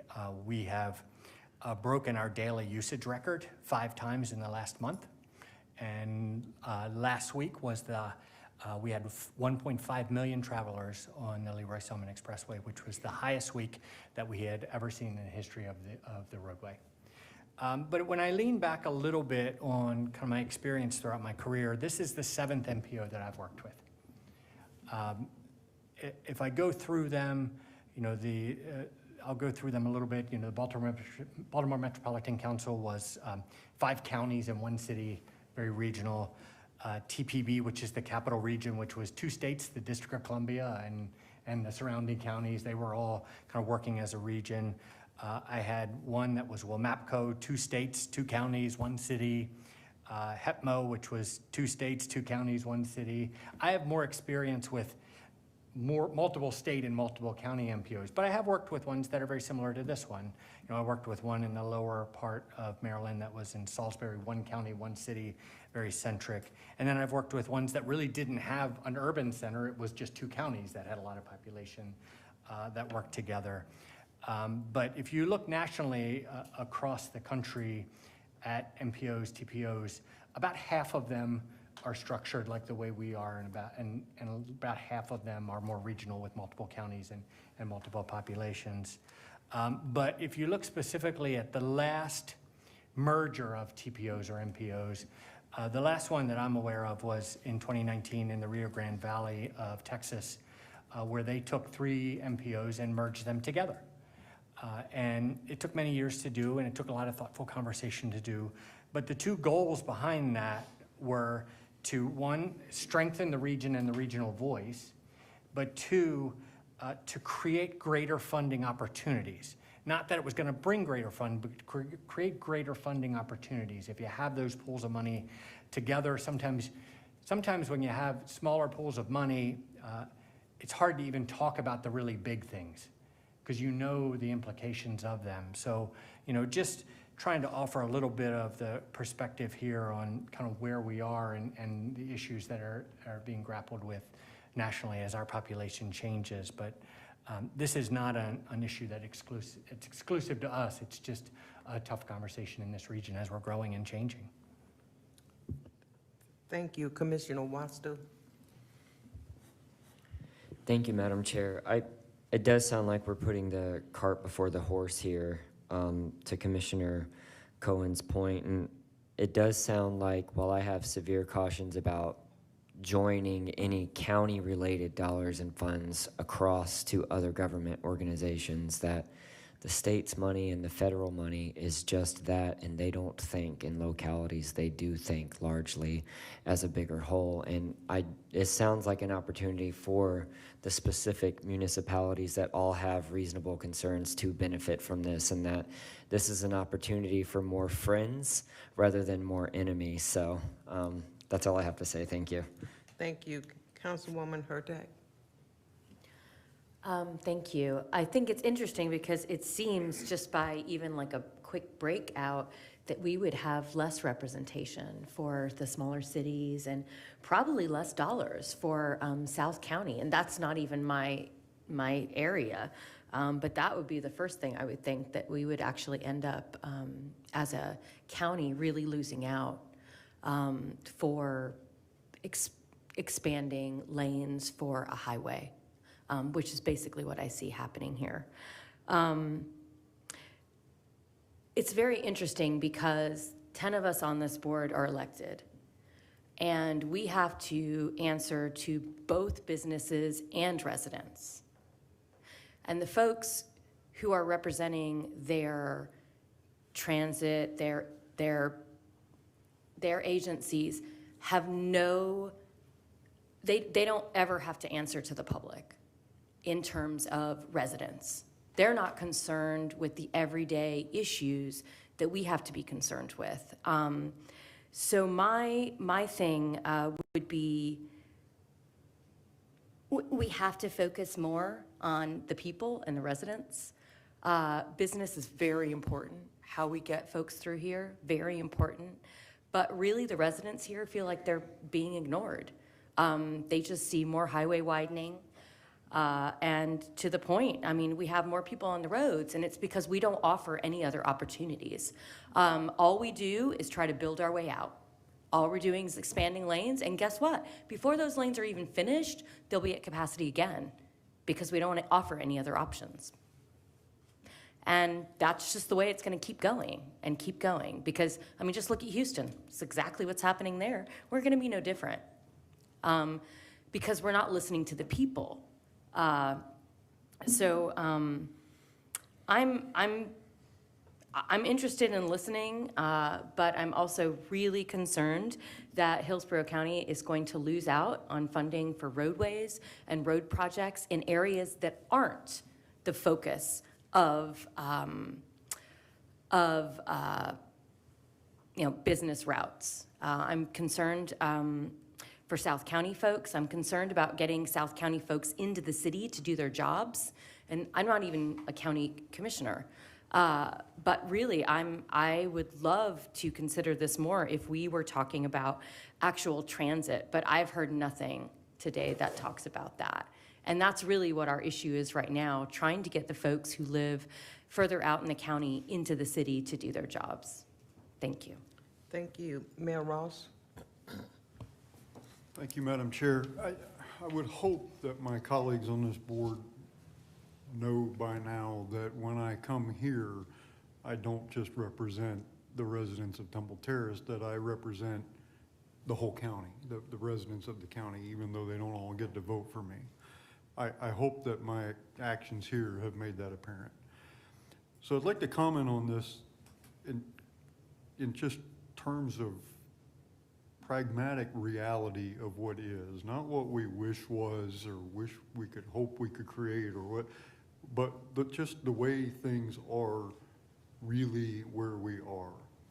And in my estimation, and I know you folks follow Tallahassee and what's going on and the representatives, and in my estimation, this is coming.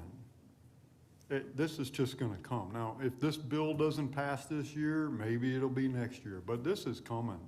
I mean, you have to be asleep to not see the way the winds are blowing in Tallahassee right now. And this is coming. And I don't know whether it should or not. I mean, I think there's a lot of, Mr. Lopano, I have a great deal of respect for, Mr. Klug. I do get the region, Mr. Secretary Gwynn. I do get it, right? This is much bigger than Temple Terrace. I understand, and this is regional. I've said that here before, where everything we do affects Pasco, Pinellas, Manatee. This is coming. But there's also a danger, and this is why where my comments are going, this is where I think we should go with this as a board. There's also a danger in this if the bill passes as written, and I don't know what wiggle room there is, I don't know exactly how the federal laws are written and so forth. But lots of our projects are regional, they're big projects, the bridges and the interstates, right? They're huge, they're big projects. But then we also have projects that don't touch anybody except, you know, Whiteway and Gillette, right? Which you guys probably don't even know where that is. So, and those are equally as important because through no malice, right? We share a border with Tampa, and I mean, with not out of intentional or anybody being mean to anybody else or no malice involved, we don't think of each other. And I'll build a sidewalk that doesn't align with Tampa's sidewalk that they just built. And we'll be 30 feet off because we don't, you know, well, I'm building a sidewalk. I don't need to ask Mayor Castor for permission to build a sidewalk, and she doesn't certainly need to ask me permission to build a sidewalk. And we have no mechanism to make sure our sidewalks align. I mean, it's a silly example, but you get my point. The county builds trails and so forth, which have a huge impact on the city of Temple Terrace. They're not being mean to it. They just don't think that, like, what impact is this going to have on them? It doesn't go through Temple Terrace, but it's close to them. My point is, where I think we should be going as a board is we have to be realistic. This is coming whether we like it or not. There's some form of this coming. Maybe not this session, maybe next session, but it's coming. And maybe it should come. Maybe the benefits are going to outweigh the drawbacks. What I think we should be looking for and searching for is a way to go, as we are expressing our opinion as a board, how can we preserve and protect the micro projects, the smaller ones, at the same time that we're going to go regional? And remember, you're talking to somebody who's, under any scenario, I'm going to lose my seat on this board. I know that. We all know that. And I'm okay with that. I mean, I don't serve on the school board or the county commission either. But I'm thinking more of my colleagues across in Pinellas. You know, there's only 3 cities here, and you know, Mayor Kilton and I are probably, I mean, we're obviously going to be gone. But I'm thinking of Pinellas County where there's umpteen cities that, you know, and they're all going to lose their seats. You know, St. Pete and Clearwater are going to be okay, but the rest of them, nobody's going to have a seat. I think we should be advocating and searching for ways to acknowledge that, okay, we know that we're going to be going regional. We know that, and maybe we should. But how can we put in some subcommittees for the smaller cities? Maybe we don't get a vote, but there's a standing subcommittee of the smaller, so that the Pinellas County mayors have a mechanism, the Manatee County mayor, the Pasco, you know, because Newport Richie's not going to have a seat either. So there has to be a way, and no, we don't necessarily, I mean, I'm speaking for me, I know we're not going to get a vote, but I have enough respect for you to think that you're going to take our concerns under consideration. If we have a committee to say, well, wait a minute, you know, we have a problem with the bus stop, and that touches your trail, and that connects to your sidewalk, and we got an issue with Mosey and USF right here, we need to deconflict. And then we come to you and say, hey, we worked this out, would you please vote this way? You would. But we have to have a mechanism, and that's where I think if we just go kicking and screaming, saying, oh, hell no, we're not going, you know, regional, we're going to fight, we're going to lose. They don't care what we think. I mean, end of the day, they're not going to give, they're just not going to do it.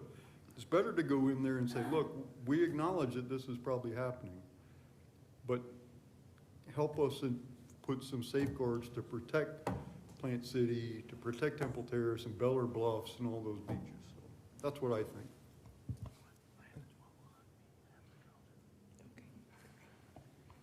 Thank you. Mayor Kilton? Thank you, Madam Chair. I'm probably going to end up regurgitating a lot of what's already been said here today, but I think it's important. We had Mr. Lopano mention the critical importance of tourism, not just in this region, but the entire state. We understand the importance of commerce in this area, freight needs and travel, and getting people around. One of the first things that we hear from with folks that are looking to invest in Plant City and East Hillsborough County is workforce. What's the quality of the workforce? And especially right now in our employment environment, what's the mobility of that workforce? where, you know, people need to be moved around for all these different reasons. And I think one of the reasons why we're so far behind, whether it's transit or additional road capacity or whatever the solution is because we're not just years but decades behind in getting our fair share of the funding. So I think that's a critically important point. And I do have significant concerns that have been raised here today about how the representation would look going forward. Clearly, Mr. Mayor, you and I would not have seats any longer, so how would we be able to make sure that, you know, voices in our areas are being heard? I am very supportive of the non-elected on this board because I think having some apolitical voices that eat, sleep, and breathe what you do every day, all day long, and have a long-term vision and aren't, you know, revolving door of electeds coming through are important. So how does that, you know, look moving forward? So I think for me, it's, to your point, Mr. Mayor, starting to be thoughtful about how this could look and work instead of just trying to, you know, do a block and tackle on it, because I think you're right, it's coming whether we want it to or not. So what is that going to look like, and how are we going to make sure that we have the biggest voice, because we should, in Hillsborough County, amongst the 3 counties because of our population size and built on apportionment or however that looks. But then again, do we have subcommittees, or how do we structure it to make sure that everybody's properly represented? Thank you, Madam Chair. Thank you. Adelaide? Yes, I just wanted to make a comment based on the transit perspective, because I know there was some conversations there. Regardless of what direction we take, I do want it to be clear that we compete for dollars we compete against our neighbors for dollars for projects. So, for example, we just submitted a RAISE grant. If PSTA wanted to go after a RAISE grant, HART is still competing with PSTA for the same limited dollars. If I have a handshake agreement with Brad Miller, who I have a great relationship with, to say, hey, we really want to go after this. Can we go this time and you sit out this cycle and then next cycle we'll sit out? It's because he's agreeable. Or if he asks me, it's because I'm agreeable. It's not because we have a regional vision of priorities for our projects and which ones will go after federal fundings and which ones will go after state funding, so that we can really leverage those dollars and not compete against each other and maybe support the project together so that we'll be more successful. So I just wanted to share that as an example. Regardless of what we do, there needs to be, from a transit perspective, more regional collaboration so that we are not hindering ourselves from gaining as much revenue as possible for our region than what we're currently doing. So thank you. Thank you. So now we're going into round 2 of comments. And so I'm going to ask everyone to kind of limit your comments to 2 minutes, starting with Secretary Gwen. Real quick, one thing I forgot to mention earlier, because this question I was asked a lot, was how do you become a regional MPO? And there's really 2 ways. One is a statute could require you to become a regional MPO, in which case that. The other is there's an agreement between the governor, and I can't speak for the governor. I'm sure the governor hadn't even heard about this topic, to be honest with you, but the governor, whoever the governor is, and the governing bodies of 75% of the population in the area would agree, they have to agree, so it's a both, to do whatever the answer would be, a regional one or not a regional one. And so, for instance, the county commissions of Hillsborough County and Pinellas County could voluntarily agree and then submit to the governor, and if he agreed, then it can happen voluntarily that way. So it's not necessarily that it has to be a statute to mandate it. If 75% and the county commissions are determined to be the ones that are counted for that would agree, then that would be another way to do a regional MPO if you wanted to. And also, Mayor, most of the MPOs that are regional have a municipal advisory council that typically has some pretty good powers assigned to them because of that very thing that you mentioned. There's less cities that can be having seats. So, but all that is details. But I just wanted to share that secondary way of there can become a regional MPO. Okay, I have to interrupt to let the executive director speak. Just a very minor clarification on what the secretary just said. So it's the governor, local governments representing 75% of the population and the largest central city. So the city of Tampa also has to be party to that agreement. Typically, we handle that through the apportionment plan. If I could just real quick on that one, I think that's something maybe we want to have legal staff look at. My understanding is that the largest city does have to have representation on the board. That is for sure. But the way that state government recognizes counties and cities, I believe it's the counties that are considered for that. But that's something maybe legal staff could look into. And I mean, could be wrong, but that's what I was advised by our legal staff. Elizabeth, if you want to take your seat, you've been standing so long I didn't notice, but take your seat, please. Councilwoman Hurtak.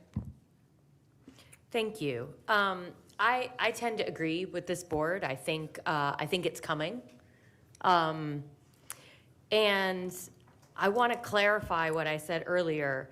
You know, our non-electeds are an important part of this board, and their input is incredibly valuable. What I'm saying is that you're singularly focused where we're doubly focused.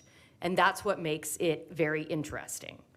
My biggest concern is not for that issue, because I think that you'll have to have a seat at the table when we're talking about this regionally, because you're regional folks. My concern is basically what the mayor so eloquently put forward is really the smaller projects, the things that improve our citizens' daily quality of life. And that's why this is our concern.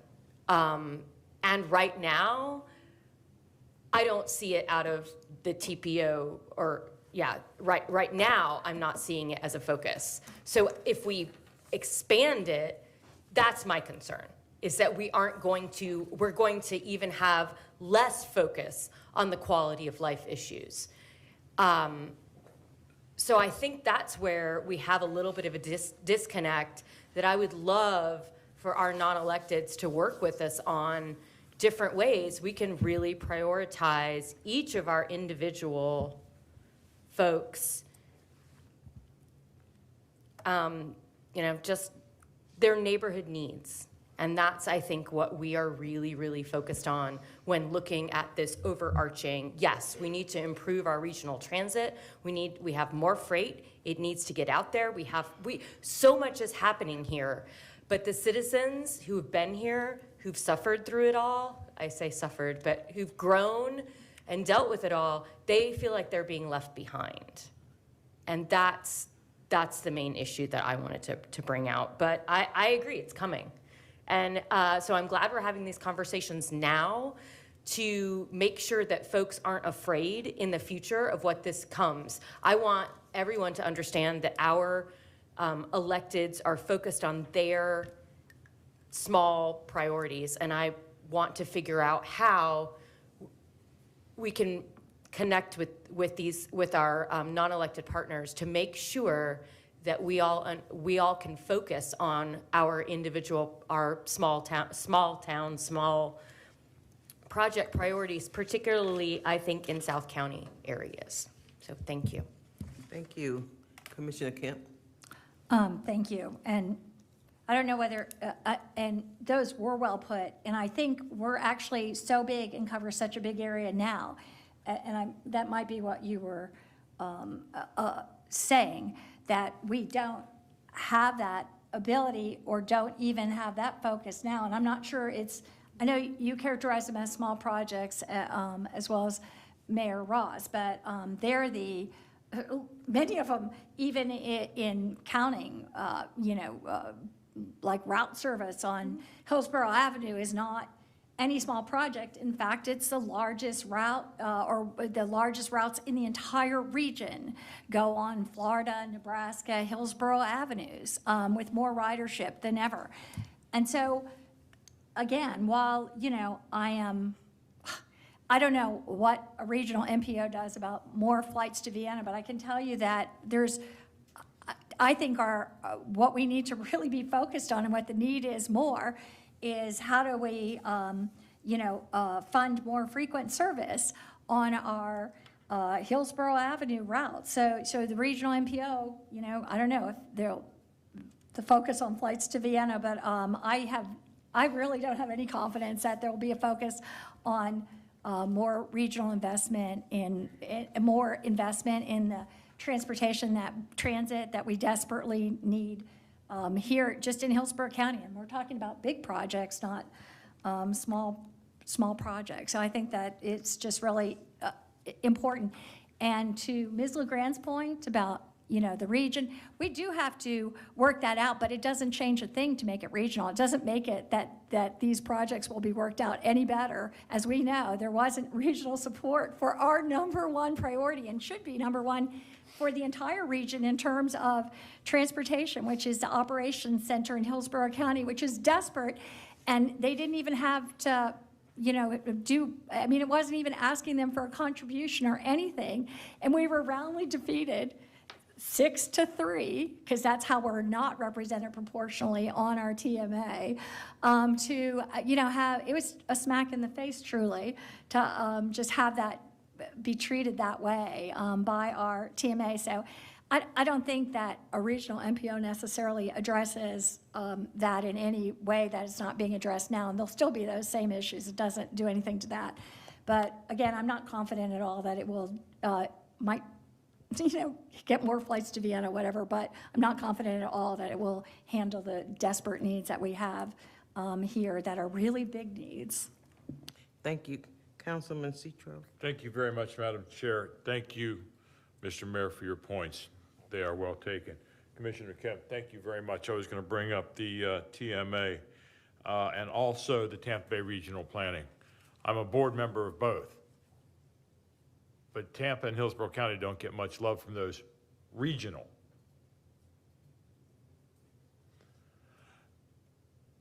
Again, I'm going to go to Tallahassee with Florida League of Cities, and I'm going to be fighting for a referendum where the city of Tampa can raise its own money for transportation.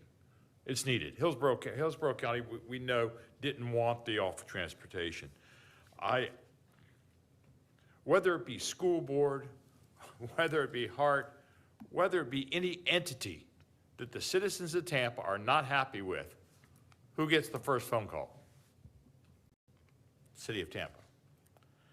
We need to have our say in the MPO, whether it be here or whether it be original. We need to have our say. Mr. Klug, you know that I fought for you and for the airport to have voting rights on this board. You are always appreciated. We know how valuable both of the entities are. So, again, I just want to make sure that the city of Tampa is well represented. Thank you, Madam Chair. Thanks, everyone, for your comment. It's 11:52. I need to hear from Attorney Clark. Just board members, just to help you visualize this, we have 16 members on this board. Under state law, an MPO is capped at 25 members, so as has been stated, there will be numerous members of this board that wouldn't be on the next board. There's a lot of flexibility in terms of designation under state and federal law. The requirements really be there would be members from the county commission, there'd be members from City of Tampa. Also, there's required representation for municipalities whose populations exceed 50,000. So you'd be roping in at least a couple of jurisdictions in Pinellas County. I'm not actually sure if any cities in Pasco exceed that population, but just to give you a sense of what it would look like, it would be a much larger board. A lot of the members on this board would still be on it, but certainly not all would. Some of our representation, like school board and authorities, are flexible. They're permissible to be on the board, but they're not required to be. I do actually read the statute to say that the city of Tampa would have to participate in designation. Central cities or cities of an MPO are required for a designation of an MPO. But as to what Commissioner Cohen said earlier, there's actually not a bill filed yet at this time. This was draft language. I checked as recently as this morning, and to this point, nothing's been filed, but it does seem like something that may well be coming. That's all. Thank you. Thank you, and thanks, everyone, for your comment. Elizabeth, thank you for the report. So we're going to move right into our Executive Director report. Thank you, board members, for this discussion. That gives me a clearer picture of how we should head into our discussion with our colleagues from Pinellas and Pasco at the meeting on March 24th. That will be held at the Starkey Ranch Library, March 24th at 9:30 a.m. It will be live streamed.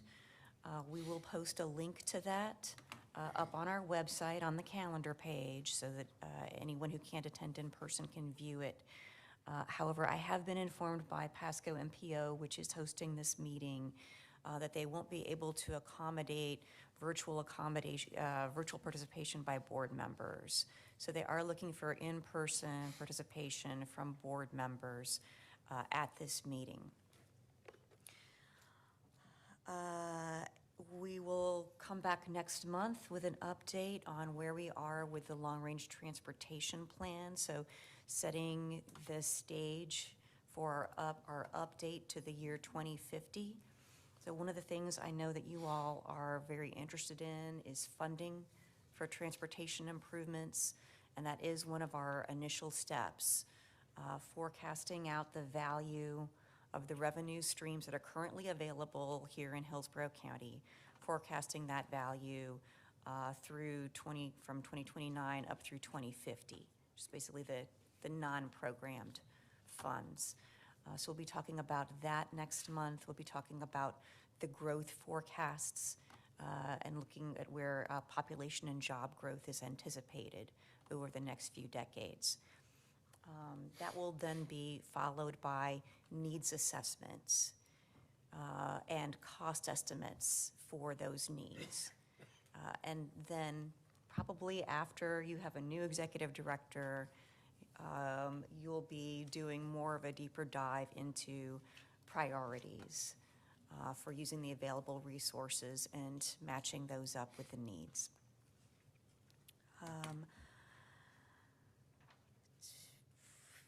The other couple of things I just wanted to keep on your radar screen. Next month, we also need to get into the update of our list of priority projects for the Transportation Improvement Program.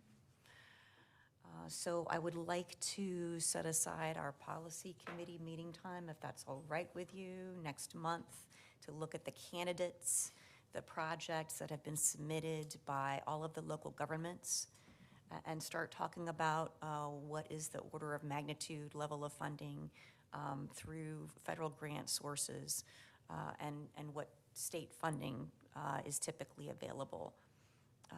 So again, if you have time and would like to get a little bit more into depth on our candidate projects and available funding streams, I'd like to make that our focus for policy committee next month. And then in May, we'll be doing our annual review of our Unified Planning Work Program and what planning tasks you'd like this agency to be doing over the following fiscal year. And that concludes my report. Thank you, ma'am. Thank you. We have any old business? Any new business? Just one announcement. We'd like to congratulate Cameron Clark. He's been promoted to Assistant County Attorney. So this time we have a motion for adjournment. So moved. Okay. Thanks, everyone, for your participation. Enjoy the rest of your day. 11:57. Right on time. Good job.